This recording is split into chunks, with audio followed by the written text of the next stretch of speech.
Alright, I'm making a bike check on my Volvo 2011.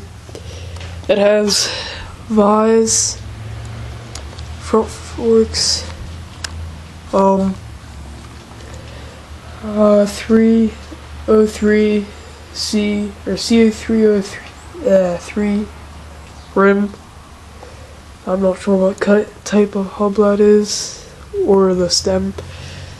Miami 8-inch high-rise bars, black label grips, T-row brake thing,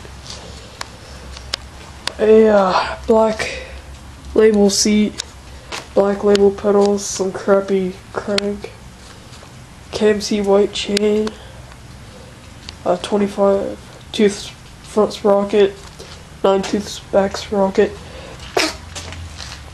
and a C303 back rim.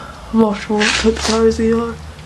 They're some Harrington thing, 20-inch. Some crappy brakes that barely work. And